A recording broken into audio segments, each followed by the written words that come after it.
listener production. Hey, Chris Spyrou with you. Welcome to The Briefing. Whenever you cop a call from an overseas scam centre, are you the type to hang up straight away or drag it out for a lull? Either way, there's a chance that on the other end of the line is someone being held against their will. This began as a regional crime threat, and it's become a global human trafficking crisis. It is one of the most shocking and compelling forms of slavery that I've seen in my work. That deep dive inside the multi-billion-dollar industry on Australia's doorstep and what's being done to bring it down is coming up in the second half of this episode. First, though, let's get into the headlines with Sasha Barbagat. It's Monday, the 24th of November. Hello, Chris, and to you listening. It is the last parliamentary sitting week of the year and it is getting underway while new polling shows support for the coalition is still stuck at record lows. And that is despite them dumping net zero and promising tougher policies around migration. So the latest news poll commissioned by The Australian shows core support for the coalition is static at 24%, and that's its lowest since primary votes were first counted back in the 80s, while Labor's two-party preferred lead is up at 58%. Anthony Albanese remains the preferred Prime Minister, while Susan Lee remains the preferred Leader of the Opposition. Her net approval rating slightly improving by 4 points, so now it's sitting on minus 29, while 21% of voters actually prefer her ahead of her Conservative colleagues like Andrew Hastie, who's sitting on 15%, and Angus Taylor, who's around 9%. As to support for One Nation just generally, that's held steady at its historic high of 15%, the Greens lifting to 13%, while support for minor parties and independents has dropped from 14 to 12. Now, not being able to move the needle here will undoubtedly be putting pressure on the coalition and Susan Lee, who is hoping to survive this week, which is sometimes known as killing season. And it'll be interesting to see how they'll interact with the government, which is looking to get its landmark environmental reforms through on this last sitting week of Parliament for 2025, Chris. Yeah, and those reforms we covered in a deep dive not too long ago. We'll pop a link to that in the show notes. But essentially, it's the government's attempt to rewrite our 25-year-old environmental legislation. The Environment Minister, Murray Watt, over the weekend, he came out to say that the government will get this done this week. They do need the support from either the Coalition or the Greens, but he's saying this is going to happen. My message to the Coalition and the Greens is that we will be passing these reforms this week. So if they want to be part of it, the door is open. And essentially, the coalition's been saying the government needs to make more compromises because they're not aligning with businesses enough here, whereas the Greens is saying this is environment wrecking and it doesn't go far enough in protecting the environment. The government's offered up the Greens something like little concessions here, but the Greens have said they haven't seen enough of it to make a decision on it. This is something that's going to be panning out the rest of the week. We will be keeping our eye on it very closely, but essentially, Labor wants a win to end the year on a high here, so it'll be very interesting to see if it can pull it off. Overseas now, Donald Trump has slammed Ukraine as showing, quote, zero gratitude for efforts he's made to end the war with Russia. It's as top security officials from Ukraine, the US and Europe have met to discuss Washington's draft peace plan. So the US delegation is being led by Secretary of State Marco Rubio, and he's facing a tense atmosphere in Geneva after the US president's post to Truth Social. Trump also wrote that Russia's 2022 invasion of Ukraine would have never happened with strong and proper US and Ukrainian leadership. Now, the relationship between the US and Ukraine hasn't been the greatest since, Trump and Volodymyr Zelensky's disastrous White House meeting back in February. You're gambling with World War III. You're gambling with World War III. And what you're doing is very disrespectful to the country, this country. Now, obviously, they kind of publicly made up. They all made their own separate comments about coming back to the table a few months after. But the reason that we're talking about this today and this zero gratitude comment from Trump is because on Friday, he effectively gave Zelenskyy until the end of this week to accept a 28-point plan to end the war. And part of that plan, it would require Ukraine to cede territory, to accept limits on its military, and also not join NATO. So those are key demands that have come from the Russian side. Russia has been lobbying really, really hard for this to happen. They've pretty much said that these are non-negotiables. On the flip side, Ukraine has said that they're not going to ever agree to things like this because they don't want to give up territory and they want to join NATO because it's for them, this security for their future that they see as a non-negotiable. Zelenskyy responded over the weekend saying that this puts Ukraine in a tricky position of either losing a key ally, the US, or losing its dignity. Trump said that Zelenskyy has to play ball, and that's why he gave him that deadline. He's changed his language. Trump has said that, this isn't his final offer, but then he fired off that ungrateful post, which has thrown a bit of a spanner in the works, and apparently Marco Rubio is trying to navigate that really, really tense atmosphere, like you mentioned. We have had Ukrainian delegates come out to publicly thank Trump. We've also had Zelenskyy fire off a tweet thanking Trump. So this is very, very typical of US-Ukraine relationships. Yeah, at the moment in a Donald Trump White House, at least, it seems that this is how it keeps playing out. Look, just quickly, while we are speaking of the White House, something I noticed a little headline this morning. Do you remember Doge, Chris? Do you remember Elon Musk in the White House? Do you remember Elon Musk brandishing a chainsaw, promising to put an end to overspending in the government? They were cutting staff. The Department of Government Efficiency. That's the one. Apparently it doesn't exist anymore. Oh. Yes, a White House spokesperson told Reuters that it, quote, doesn't exist. And these are the first public comments from the Trump administration on the end of Doge. We know it had 8 more months left to fulfill its mandate, but now it looks like the White House has kind of like pulled staff out of it and that it's been disbanded. So just in case you were wondering where Doge is, it's nowhere. The woes for the Bureau of Meteorology have continued over the weekend, with the Federal Environment Minister ordering a review of its website revamp. It's after revelations the redesign cost a whopping $96.5 million. Not the $4 million it first reported, and this is the same website redesign that copped a flood of hate from the public when it went live about a month ago for being hard to use, and that was amid that wild weather along the East Coast. In the wake of this cost blowout revelation, though, Murray Watt, the Environment Minister, has ordered the Bureau's new CEO to conduct a review and report back to him. I want to see what the new CEO of the BOM has been able to establish as to the reasons for those cost increases, and I'll make my judgment at that point in time. So he did stop short of labelling the whole thing a waste of money, but he says he's not happy with how the BOM has handled it. So how on earth can a website redesign, and one that didn't depart that much from the original version, at least to the untrained eye, how could that cost almost $100 million, Chris? Yeah, I've got no answers for you. Well, we've been given a breakdown of where the money went. And once again, it's kind of like, I don't understand what any of these terms really mean. So $4.1 million did go on the redesign itself, but then another $12.6 million went for launching the site.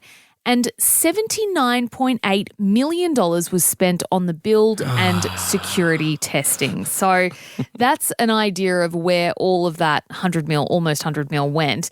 Now, the BOM has put out a statement saying that a complete rebuild was necessary to ensure that the website meets modern security, usability and accessibility requirements for the millions of Australians who rely on it every day. And the BOM has also been listening to community feedback. They restored the radar 9 days after axing it as part of the redesign. There are actually more updates in the pipeline as well, but they did have to pause them over the weekend because, of course, Tropical Cyclone Fina in the Northern Territory was happening. So they've pressed pause on rolling out some of those updates. So, yes, a little update on where the BOM's at. $96.5 million. Wow. The F1 is the story that won't quit in 2025, particularly the drama surrounding McLaren and Aussie driver Oscar Piastri. And overnight, the team has been forced to apologise to both Piastri and teammate Lando Norris after the pair were disqualified from the Las Vegas Grand Prix. And this happened after Norris finished second and Piastri fourth. They were then summoned to the stewards and told they'd been disqualified over the condition of their skid blocks, which had been worn down below the limit set out in F1 rules. There's a lot of F1 terminology for a guy like me, Sasha Papagat. Oh, Chris, I'm no F1 aficionado, so I'm learning right along with you, but it is a huge blow for the pair's hopes of taking out this year's championship, and it does open the door wide for Red Bull rival Max Verstappen, who won the Las Vegas race. Here in Sin City, what Verstappen's in Vegas stays in Vegas. Max Verstappen wins the Vegas Grand Prix. Oh, yeah. I love that commentary. Yeah, it's good fun. McLaren has since apologised to both Piastri and Norris, admitting the error comes at a crucial time in their campaigns. Yes, and if you're wondering how big of a blow this is, for the pair, well, there are just 2 races left in the season, with Verstappen now level with Piastri on 24 points behind Norris. He now has to outscore both rivals by at least 2 points in Doha across the sprint and Grand Prix to be 26 points in front to claim the title there. But with the fight so tight, it looks like this will go down to the season finale in Abu Dhabi. Yes, it is a huge blow for both Piastri and Norris. And look, these two are feuding as well. Don't forget, this is the drama that's been unfolding all year. We actually deep dived it on the beefing back on October 23. We will put a link in the show notes below. And matcha lattes and acai bowls have been named the fastest growing items on Uber Eats in Australia in 2025 as the food delivery app releases its wrap-up of the year. According to this year's Cravings report, orders for matcha have more than tripled in the last 2 years, while acais have more than doubled. Sugar-free soft drinks have also seen a big increase, with orders doubling year on year. Yes, but while healthy options are seeing growth, we do still love to indulge with the most popular combo on the app, 10-piece nuggets and a burger. Oh, nice. I can totally get on board with that. Hot chips claimed the unofficial national dish. They were the most ordered item in Queensland, Victoria, Tassie and WA. In New South Wales and the ACT, the favourite meal was pad thai. Checks out. Yeah. And in South Australia and the Northern Territory, this one threw me for a loop. It was garlic bread and naan. As a combo. Yeah. Interesting. Chris, could you name what your most ordered item would be this year? Yeah, easy. Philly cheese steak with a side, and it's not a side because it's a meal of loaded fries with pulled pork. It is the most vile combo. It is amazing when you're hungover. It's also amazing after a night out. Wow. It's my go-to combo. Yum. I was ordering from my local Thai place at home with the baby. Couldn't cook lunch, so I was getting pork, crackling roast pork, Chinese rice, and Asian greens. It was delicious. That was definitely my most ordered meal this year. That brings our headlines to a close for today. Chris, your deep dive is coming up next into scam centres, a really serious topic, and how we might actually be being targeted by people who are trafficking victims. Have a listen to that next.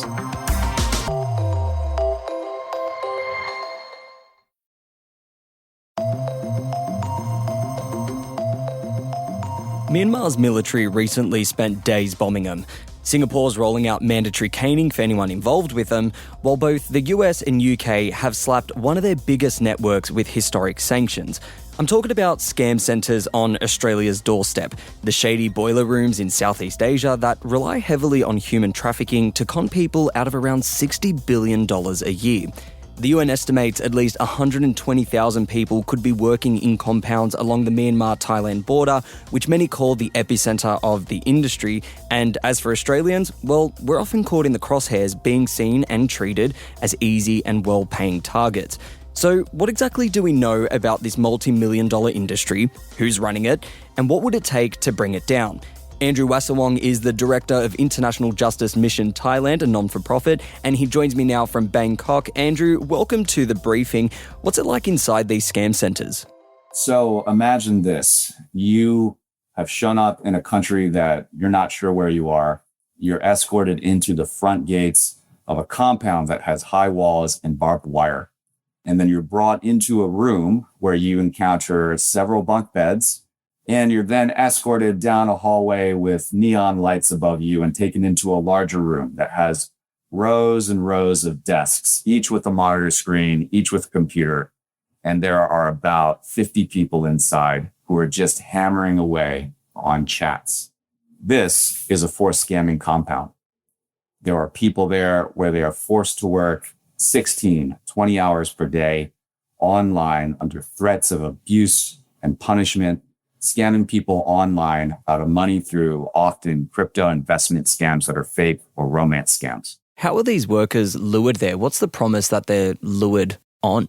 It's what is a typical deception.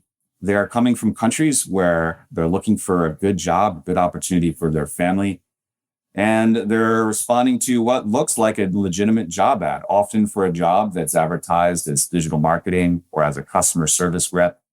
The location is advertised as in Bangkok, Thailand. Sometimes it'll say Cambodia or a close by country. And it looks real. We talked to people that have been trafficked into this kind of forced scanning work that told us, I had an online interview. I took a test. There was an application. I went to a recruiting center.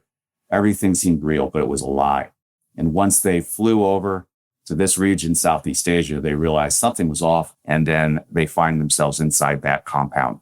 It's often referred to as a murky world or a secretive world, but we do have some indication of who's running these centres. What can you tell us about the groups running these centres? Many of these compounds, or most, are run by organized crime and trafficking networks that reach far through their tentacles into Southeast Asia and even beyond.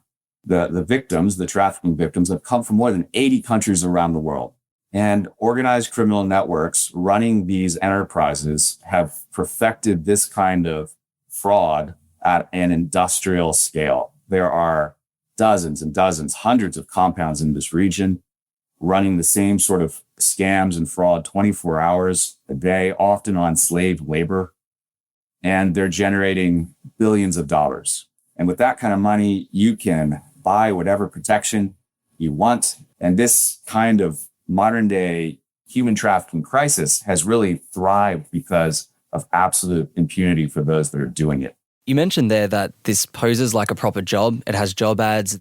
Would that mean that an Australian is likely to be a victim of these operations and wind up working in one of these centres?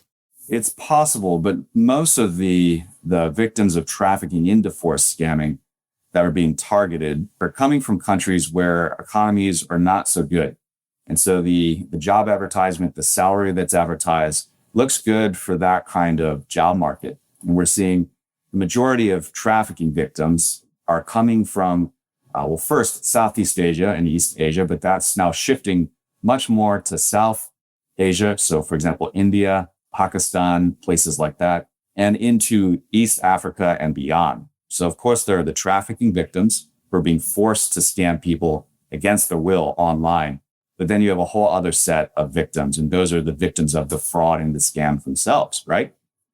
And from our work on these types of cases over the past 4 years, we have seen and heard from the victims forced to do this, that they're being directed to target specifically English speakers. It means people in Australia, in the UK, and in the United States, because these are massive markets of wealth for them to continue to generate profits. What have you noticed about the type of scams they're being forced to carry out over there? The types of scams include romance scams, investment fraud, online gambling, fake job offers. We've even seen a new shift into some cases of sextortion connected to these scam compounds. The romance scams are the ones that are probably most prevalent and most familiar. What is a romance scam? Well, you're on an online dating app and you think you're chatting to somebody who's really interesting, but it's a scam, right? So on the other side could be one of these trafficked workers. And it's not your grandmother's Nigerian prince scam. Like, these are sophisticated scams. I was recently talking to someone who shared with me about a scam where the scammer played the long game. It was like a normal online dating chat relationship for about 4 months before the topic of anything investment came up. They take this approach where they hook you in. Little by little, they build your confidence. You put in a little bit of money, a fake investment website will show return. They will even let you take the money back out to convince you that it's real and to get you to put in even more until you hit the point where you are completely out of money, and they realize that, and then they cut you off.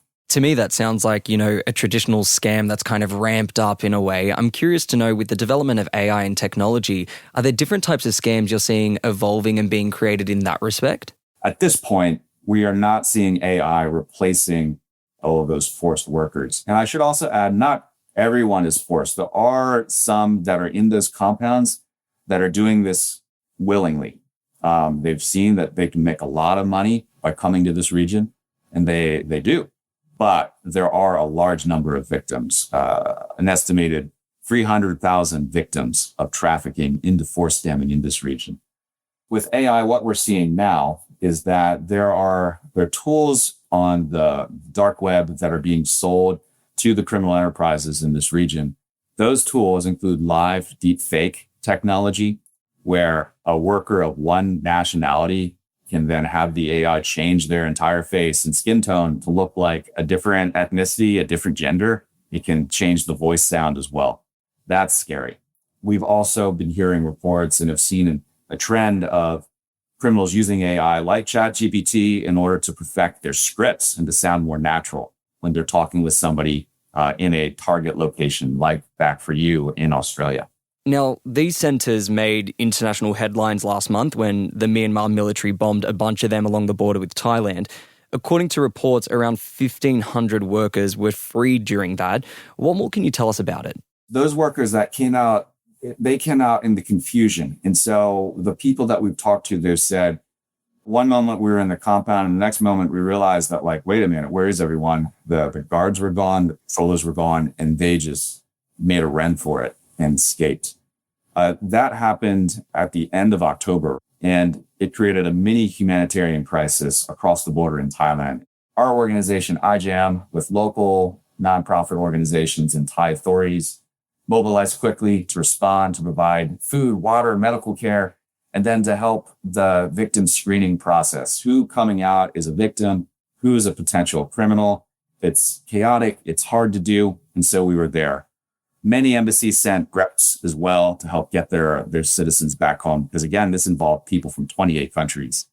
Our concern is that if you're not identifying people as victims correctly, two impacts are happening. One, you are causing harm to somebody who suffered the most brutally systematic form of abuse in modern slavery I've seen in my 15 years working on this, involving essentially torture and electric shocks. That's how they control people in those compounds.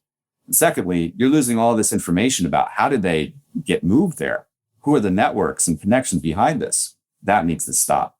So there's a lot more work to do on that. Now, Andrew, before we let you go, our Australian Federal Police have been involved in a number of operations, 3 of which have brought down some of these centres in Southeast Asia in the last year alone. But they have told us that when one falls, multiple others spring up. So with that in mind, what does the future look like for dismantling this industry? It sounds like a tough job, but what needs to be done to effectively crack down on this?